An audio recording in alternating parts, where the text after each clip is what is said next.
आखिर धर्म क्या है और धर्म के नाम पर कैसे एक दूसरे के बीच में नफरत फैलाई जा रही है, इसको 3 मिनट में इतना बेहतरीन तरीके से, पहले स्टैंड अप कॉमेडियन थे वरुण ग्रोवर, उसके बाद लिरिसिस्ट बने और अब तो निर्देशक भी बन चुके हैं। आप इनकी ये पूरी बात सुनिएगा और अगर कुछ हद तक समझ आए तो अपनी आंखें खोल लीजिए, अपने दिमाग में इस बात को भर लीजिए कि धर्म असल में आखिर है क्या। और अगर आप अपने भगवान को बड़ा मानते हैं और अपने भगवान के हिसाब से काम करना चाहते हैं तो फिर आखिर एक दूसरे से नफरत कैसे कर सकते हैं जब आप ही के ईश्वर ने सब कुछ बनाया है। जो सेंट्रल पैराडॉक्स है हर ऑर्गेनाइज्ड रिलीजन का, वो ये है कि आप कहते हैं कि हमारे भगवान ने पूरी दुनिया बनाई, दुनिया का एक एक पत्ता बनाया, यहाँ तक कि सिर्फ इस प्लैनेट पे नहीं, दूसरे भी पूरे ब्रह्मांड में, पूरे यूनिवर्स में जितने भी प्लैनेट हैं, जितने भी तारे हैं, जितने भी जो देख सकते हैं हम, जो नहीं देख सकते हैं, हवा, जमीन, पानी, सब बनाया है हमारे भगवान ने। तो फिर तुम दूसरे इंसान से नफरत कैसे करते हो ये बोल के कि वो दूसरे धर्म का है? ये कैसे हुआ? उसको भी तो तुम्हारे भगवान ने बनाया होगा। वो, या तुम ये कह रहे हो कि तुम्हारे भगवान ने सिर्फ तुम्हारे धर्म के लोग बनाए हैं, तो फिर वही आ गया कि दूसरे धर्म के भी एक भगवान है ऊपर, उन्होंने अपने धर्म के लोग बनाए हैं। तो भगवान जो हैं बहुत सारे, उन्होंने ज्योग्राफिकल एरिया बांटा हुआ है, सिर्फ देश के हिसाब से नहीं, शहर के हिसाब से नहीं, मोहल्ले के हिसाब से नहीं, मार्केट के एक ही मॉल में ये 4 दुकानें जो हैं ये एक भगवान ने बनाई हैं, फिर वो 2 उसके ठीक बगल वाली दुकान है वो दूसरे भगवान का कंट्रोल है उस पर, फिर ऊपर एक और दुकान है वो किसी और भगवान का कंट्रोल है।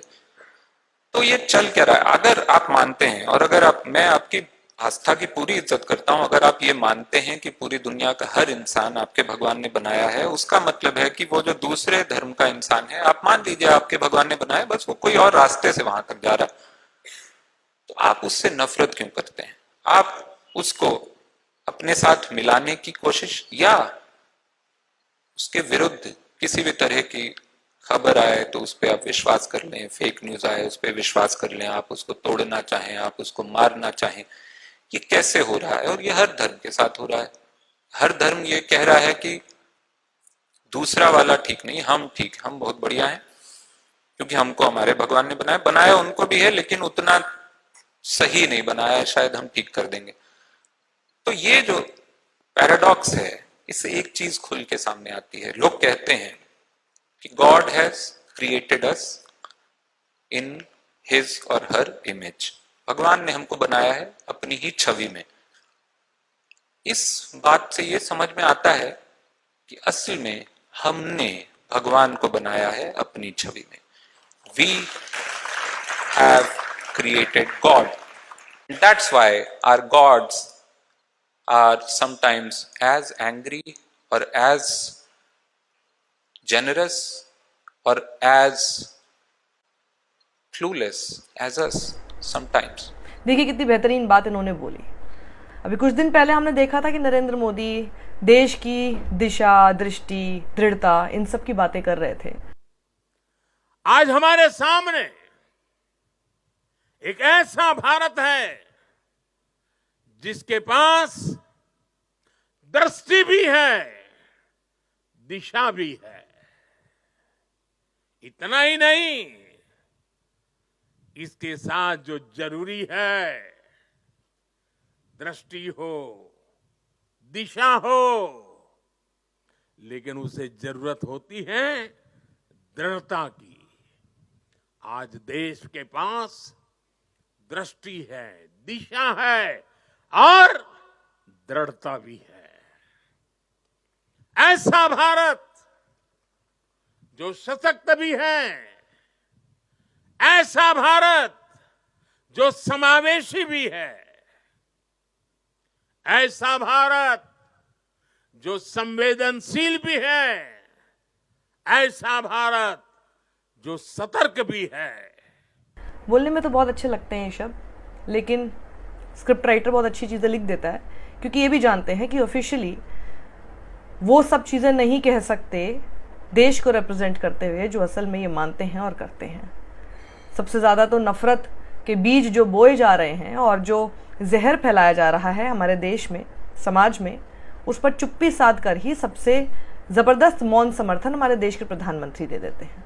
सोशल मीडिया पर ही गालीबाजों, बलात्कारियों, हत्यारों, इन सब की फौज जो इकट्ठी बनकर रखी है, वही 10 साल में ऐसा ही भारत बनाया है जिसे आप कह रहे हैं कि इतिहास रचा गया है, नया इतिहास। ऐसा भारत जो सशक्त भी है, ऐसा भारत जो समावेशी भी है, ऐसा भारत जो संवेदनशील भी है, ऐसा भारत जो सतर्क भी है, जो विनम्र भी है और विकसित होने की राह पर भी है। ऐसा भारत जो शक्ति और शांति दोनों का महत्व जानता है।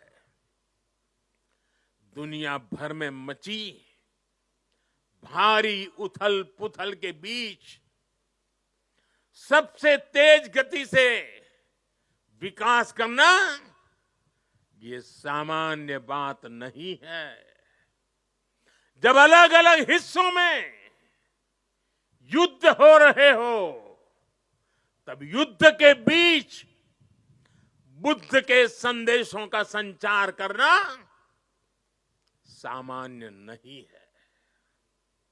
जब दुनिया के अलग अलग देशों में रिश्तों का संकट है, तब भारत का विश्व बंधु बनकर उभरना सामान्य नहीं है।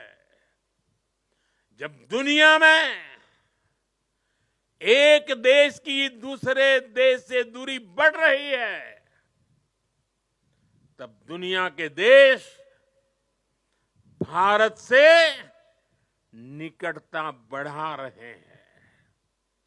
ये सामान्य नहीं है, ये नया इतिहास रचा जा रहा है। जी हाँ, बिल्कुल नया इतिहास रचा है आपने, क्योंकि ऐसा भारत पहले तो था नहीं। खैर, कितनी बार इस बात को हम रिपीट करें, क्या बोले, लेकिन आखिर जनता से मेरी सिर्फ इतनी गुजारिश है, देश के प्रधानमंत्री आप लोगों के सामने शांति, शक्ति, ये सब की बातें ज़रूर करते हैं, करेंगे भी, लेकिन शांति असल मायने में क्या होती है, इसे आप सब लोगों को पूरा करके दिखाना है। सब लोग इसी तरह से हाथ अपने मिला लीजिए, ना कटेंगे ना बटेंगे। अगर इस तरह से आप लोग इकट्ठा रहे तो इस देश को, भारत देश को हमेशा बचाए रखेंगे। किसी के ऊपर विश्वास मत कीजिए, किसी के ऊपर भरोसा मत कीजिए, किसी के ऊपर निर्भर मत कीजिए। ये कोई नेता, ये सब लोग सिर्फ अपनी सत्ता के लिए, अपनी कुर्सी के लिए सब कुछ करते हैं। इस देश को बचाने का जिम्मा अब इस देश के नागरिक के हाथ में होना चाहिए। जो भारत देश दुनिया भर में अपनी पहचान और नाम कमा चुका है, उसे आगे बरकरार रखने के लिए हम सबको मेहनत करनी होगी। Just forget these people and don't even rely on them. सत्यमेव जयते।